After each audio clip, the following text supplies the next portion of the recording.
We're talking the QMJHL releases their playoff schedule. COVID's finally hit the NHL North Division. Problems in Raptorland. What's next? Sports QuaranTV now.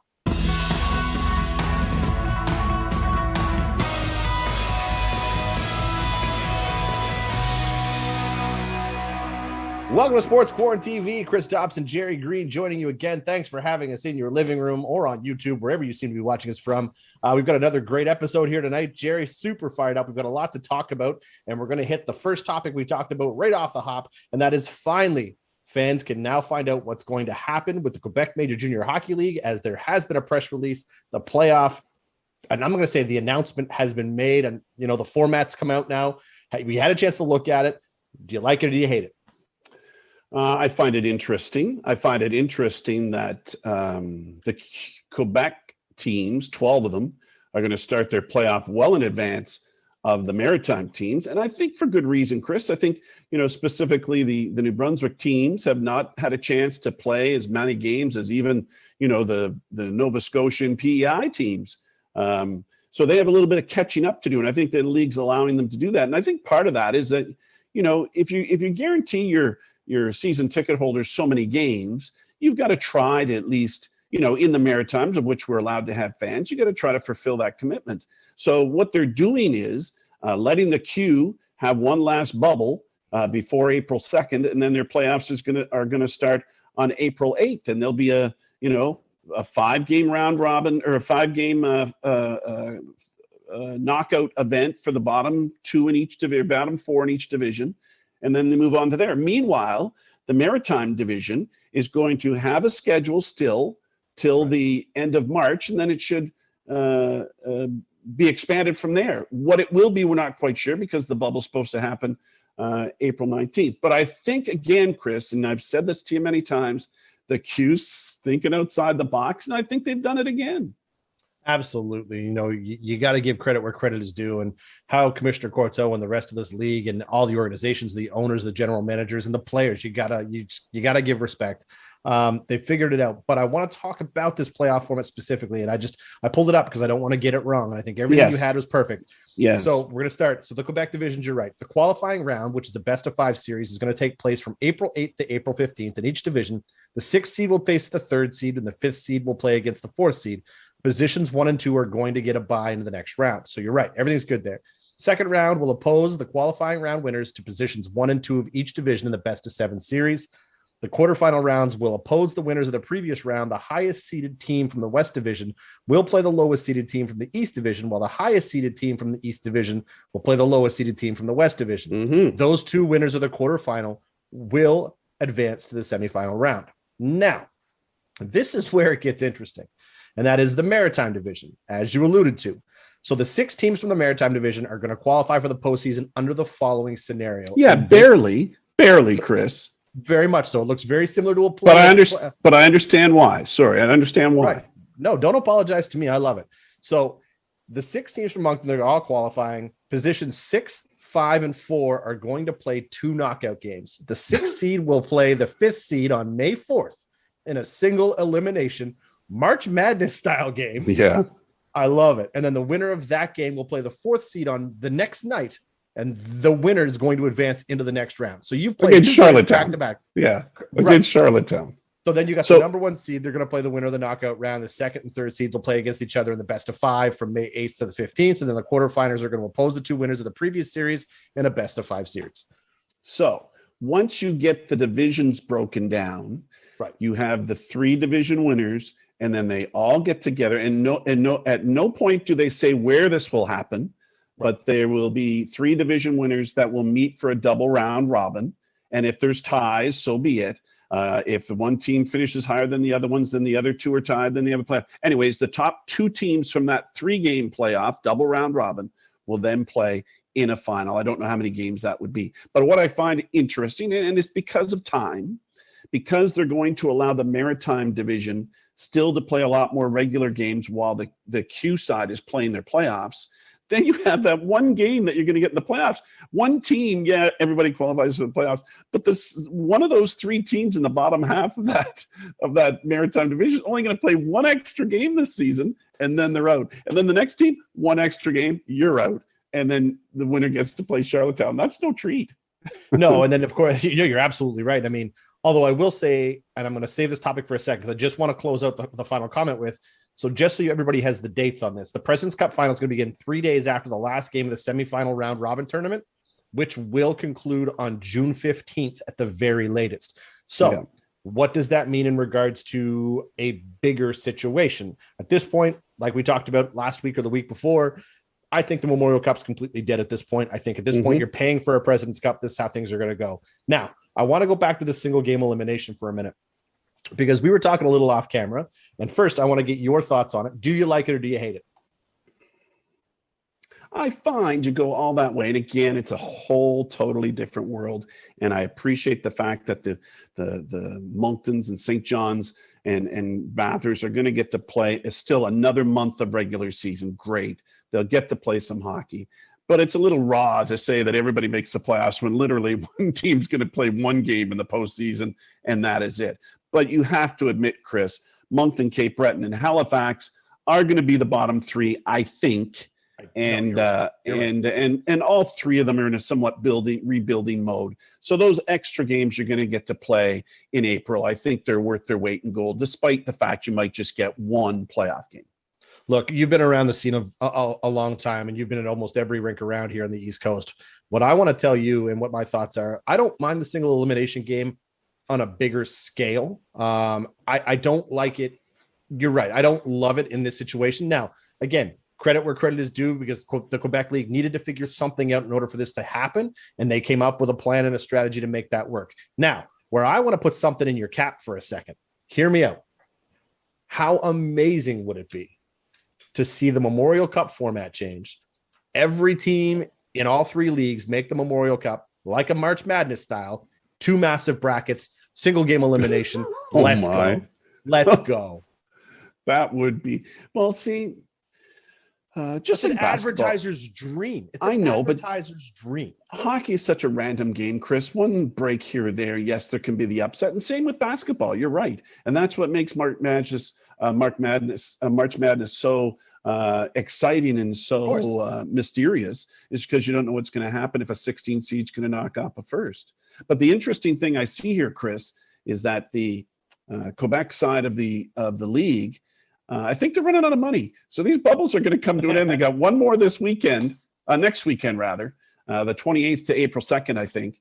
And they're running out of money for these bubbles. And so they want to get on with the playoffs. I think that's part of it. I was going to ask you, do you hear that? It sounds like a bubble's about to pop. That's what it sounds like. So, anyways, another topic I want to talk about in the queue, and that's based off some of the scores I've seen in the last week. And this is great because obviously, as two guys who sit up in the broadcast booth, I'm looking about the Moncton Wildcats, even St. John as of late. There has been a lot of offense scored as of late. I mean, you look at that young Wildcats team, and yes, unfortunately, they're coming out on the losing end of a lot of these battles. But overall, the offense has been there. And as a broadcaster's point of view, I've got to ask you, are you a fan of like a 1-0 like juggernaut battle game? Or do you love like these 8-7 no defense blowout games to call as far as an announcer goes? Okay, first of all, if it's a 1-0 game, I don't want to be the New Jersey Devils versus the New Jersey Devils playing a trap. I don't want that. I don't want to watch the 1972 Canadians where nobody can get near Ken Dryden. I'm not watching that either. That's a joke. Okay. You heard that, did you? Yeah. No, I was listening. Nobody can get near Ken Dryden in 72. Are you crazy? Of course not. At any rate, if there's action from both ends and you're getting great goaltending, you're getting good defensive plays, there's something to talk about rather than a suspenseful tight game. I'd rather do the 8-7. If the 1-0 game is you're seeing the skills of the players, they're getting opportunities at the net, but the goaltenders are good. There's good defensive plays. There's great penalty killing, maybe great power plays, but aren't getting scored. Yes, I like that. But if the action is indicative of a 1-0 score where nothing much is really going on, but it's a tight game, I'd rather watch the 8-7. And the 8-7 sometimes for me, Chris, as you've sat beside me before, can sometimes frustrate me with some horrible plays. And sometimes it's hard to bite your tongue and you say, oh, what were they doing there? And you hate to criticize the kids because they're kids and they make mistakes. But that 8-7 game the other night, I'm telling you, it was entertaining. And the fact that the Moncton Wildcats could come back after time, was very impressive for me. And they're being led by Jacob Hudson. And I know I'm wandering off the subject a little bit of what you asked me, but Jacob Hudson got on the team of the week this year, and I don't know if he's going to get player of the week. But what a week he had, and he really showed his value and how much we missed him in the lineup. Right. And I want to talk about that 8-7 game quick, because there's something that happened during that game, and it's been a hot topic for a lot of people in doesn't matter what league it's in. And that is Moncton started that game off, and it was a 3-0 lead early.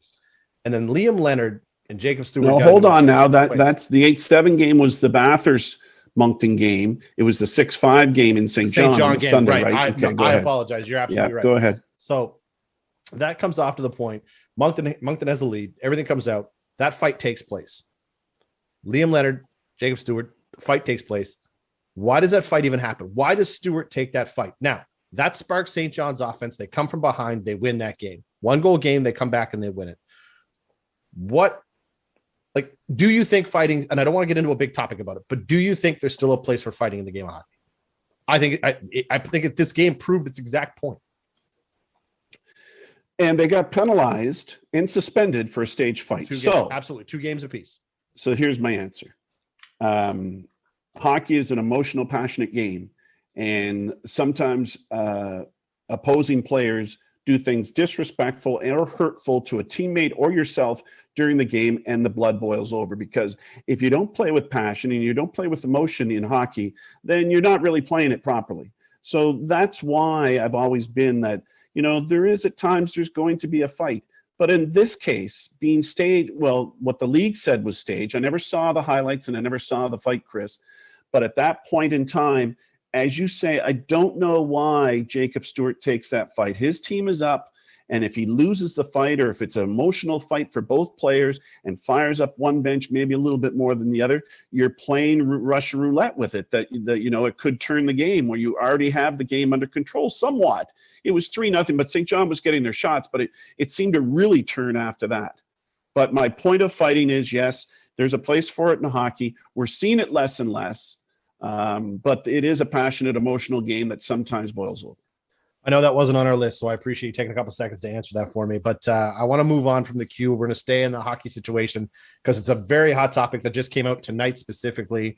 The Habs and the Oilers got postponed last night. 2 players in Montreal got hit with put on the COVID protocol list. News tonight, which is Tuesday as we film this. All games have been postponed for the Montreal Canadiens for the rest of the week. It's the first time there's been a COVID situation in the North Division. Is this something that is this alarming? I guess is the nice way to put it. Yes, we've been running pretty well in Canada. Quebec is the hot spot, though. Right. And Montreal was a hot spot for a long time. And I don't know the exact numbers as of late. But I'm not shocked by at least something flaring up. I'm a little shocked by the length of time that the Canadians aren't going to be able to play. I mean, Chris, they were supposed to play Monday, and they're off until Sunday, the 28th. Right. That's almost a full week, and I don't think I've seen any, maybe besides Dallas down south, any of the American teams sitting that long. Am I correct in saying that, or am I off base? To my recollection, you are correct. So and the other part of it is that then Vancouver was supposed to play Winnipeg this week, and really their first game was supposed to be on the Tuesday, and Vancouver really had to second guess and maybe what they do, that tracing, to see if there was anybody on their team, because they just left Montreal on Saturday, and here then Montreal can't play on Monday, or the players in Montreal can't play on Monday. Is it still just 2 players, Chris, or has it been expanded from that? As of today, it's still 2 players. As of an hour ago, before we shot this, that they were saying that they were going to, it was the 2 players. I agree. But the interesting part of the whole thing for me is right now, and that is, don't forget, the trade period is what, 2.5, 3 weeks away. And then they've got, I think, it's something like 24 days away. So maybe it's a couple weeks now. But this would be an opportune time, because you got to remember, if you're pulling a trigger on a deal here right now, if you're in the North Division, if you're crossing the border, there's a mandated quarantine that has to take place before you even step on the ice. So if you're Montreal right now, if you're Marc Bergevin, you're probably on the phone right now. You've got a week off. why wouldn't you start trying to pull the trigger on a deal to have this guy off quarantining with this team, and then he can start practicing? And don't forget, if the player is already in Canada, it's only a 1-week quarantine, so he can take the ice as early as next week. Okay, let's do this, Chris. If there was one position you want to see now, and just give me the one position you would want to improve for the Montreal Canadiens, what position would it be? The blue line. Okay. If the Toronto Maple Leafs were improving one position, what would it be?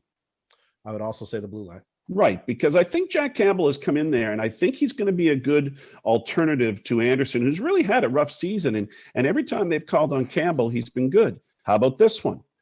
Maybe you ask me this one. Gerry, what would the Winnipeg Jets have to do to improve their team? They need a defenseman. And I'm thinking David Savard, former Moncton Wildcat, David Savard would Defensive be perfect Player of the Year in a Winnipeg jersey. MVP. Chris, what do the Edmonton Oilers have to do to improve their team?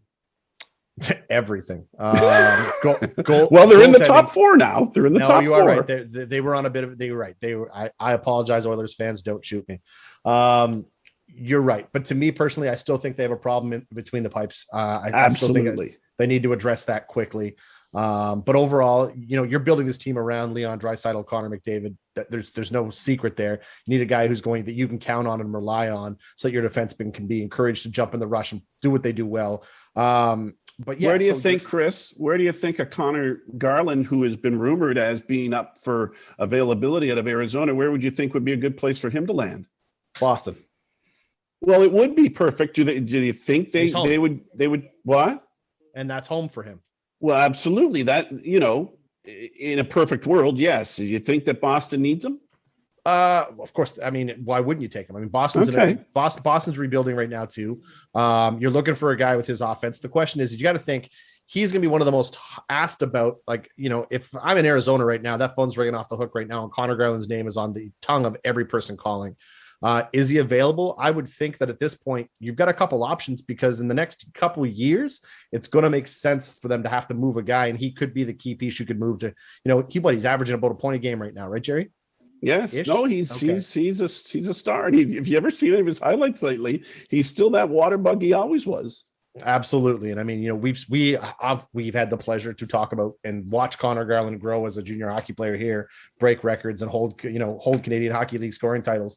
But yeah, no, if I'm Connor Garland right now, and if I'm the Boston Bruins, it's probably the best fit. From a selfish standpoint, I'm not even going to say this. I mean, yes, would I love to see him in Montreal for selfish reasons? I would love to, but I don't need another small forward up front in Montreal. Unless he's playing with Josh Anderson. It's the only way. Here we go. We're on to Montreal again. Okay. No. I'm just saying. No, that's all right, Chris. Listen, Chris, I love. Go ahead. I was going to say, last thing I'll say is you got to remember, Connor Garland's got this is his year at $750,000 on the contract. Mm-hmm. You got to renegotiate the deal. Move on.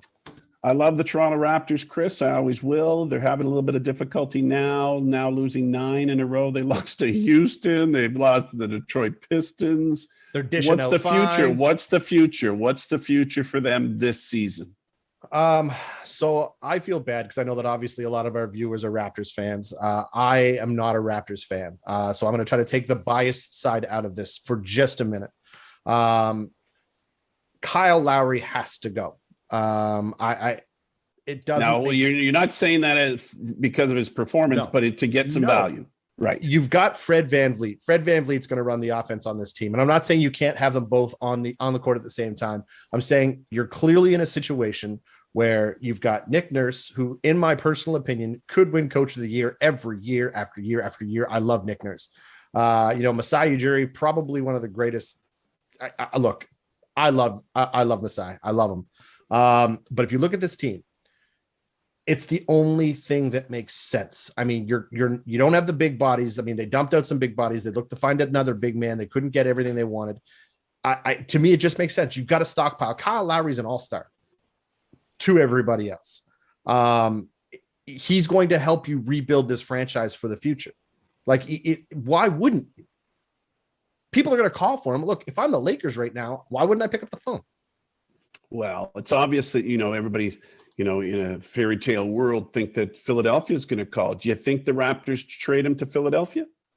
I think out of respect for Kyle Lowry, if the deal is close enough, I think they would for sure. Why wouldn't they? It makes sense. But it's always... rumors in Miami too, don't forget. Sorry, I didn't mean to cut you off. The Miami Heat are also rumored pretty heavy there. Well, he'd be a great asset for anybody. And again, out of respect, but he has publicly said he's never asked for a trade. He's Right. never inquired about it. No one's ever asked him if he would like to be traded. So he would like to finish his career as a Raptor. And really, Chris, it's, it's the day and age that we're in sometimes when you have some value left in somebody and you trade them off because, it's getting to that point. Right.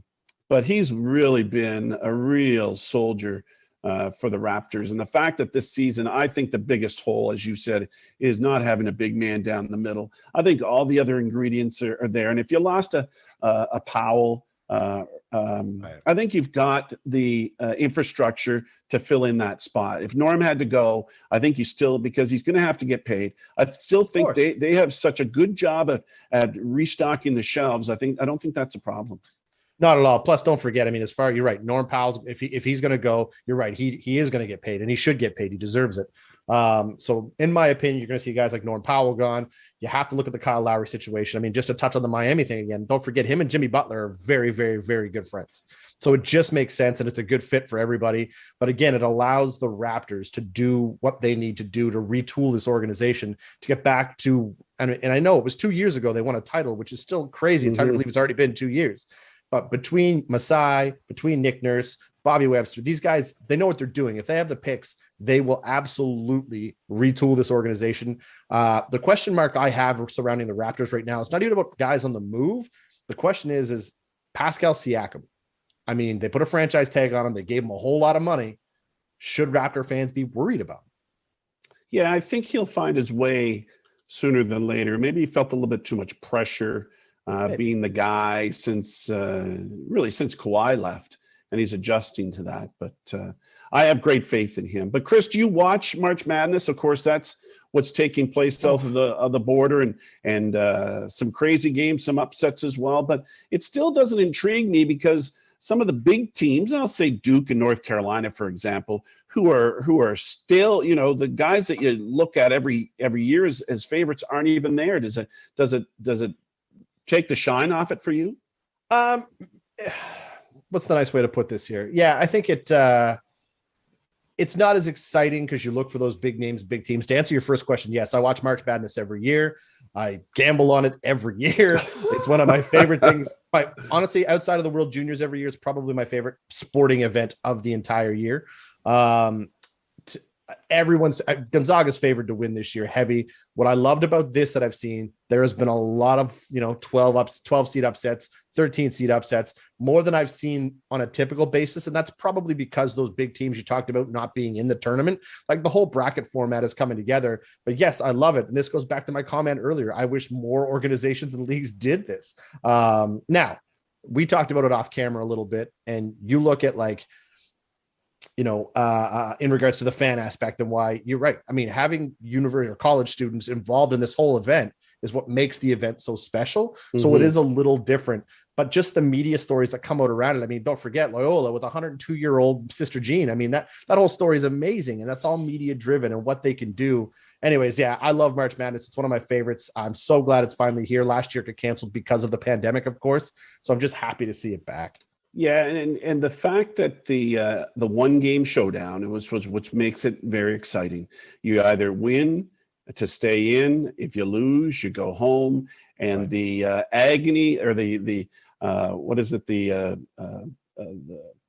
that Wild World of Sports. The agony of defeat, the thrill of victory, and the agony of defeat are all there for you when you watch any of these games and when they come down real close. And again, it's kids playing, so anything can happen. It's been fun. No, you're absolutely right. And, nothing excites me more than watching old dramatic upsets in March Madness. And a lot of them come down to the buzzer, to the final whistle. It's ecstatic. Anyways, all I know is that, yes, to answer your question, love March Madness. I wish more sports teams and organizations did it. Gerry, we're going to close it out. New segment this week. We're going to close the show out with The Wrap. It's our new segment where we hit hot topics right away, and I'm going to throw the first one at you right out of the gate. New Brunswick Senior Baseball, no Royals this year. What's happening? Well, it will be no Royals.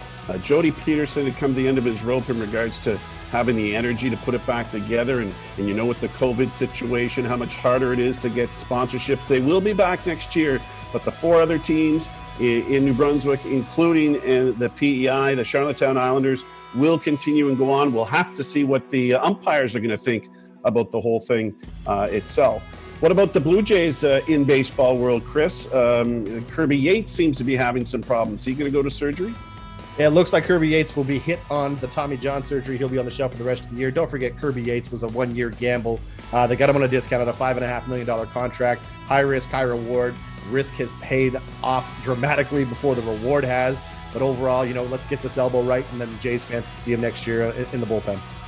Let's talk about curling, mixed curling. How fun's that been? I love curling, and whether it's mixed or not. So there's two players, a man and a woman, playing against a man and a woman, and they throw the rock. He jumps up, sweeps his own, or she sweeps her own, and somebody holding the broom. 35 teams involved in the same bubble in Calgary, Chris. Not getting the television that because of the March Madness that you'd expect. But if you get a chance to watch it, it is fun to watch. 35 teams, 5 divisions with 7 teams, and then they break it down from there. It's going to go on for a little while. I enjoyed it immensely. See if you can watch it if you have an opportunity. What about in the NFL, Chris? Deshaun Watson, what's the story there? Is he going somewhere? Is he in trouble? What? Good question, and I don't have the answer. Overall, I know that obviously we won't talk about the allegations, but this is huge. Based off everything that's being talked about today, there are still 3 to 5 teams very interested in Deshaun Watson. I'll be curious to see if he's on the move. I think everyone's going to stay glued to their social media feeds to find out whether or not Adam Schefter is going to hit it out hard. But either way, at this point, nothing there, but it looks like teams are still interested. Let's close it out. Your good buddy, greatest defenseman potentially of all time, Bobby Orr, celebrated a big birthday. Number 4, Orr, 73. His birthday's March 20th. I always remember every year, or I remember it as a kid because I had his card. I loved watching him. My birthday was in March. His birthday was in March. I said, he shoots right. I shoot right. What better could it be? And loved the player on the ice, and really got discouraged this year when I found out that he was a supporter of Trump. So he lost a little bit of gloss for me. I love him. Happy birthday to him. But great on the ice. I really have problems with the way he endorsed Trump last year. A Canadian in the States endorsing Trump. I had a problem with that. That's going to wrap it up for us here. We hope you've enjoyed it as much as we had. Don't forget, Jerry and I will be at the Avenir Center calling the Wildcats game this Friday. You can catch on our Rogers TV at 7 o'clock. Thanks for tuning in. We'll see you next week.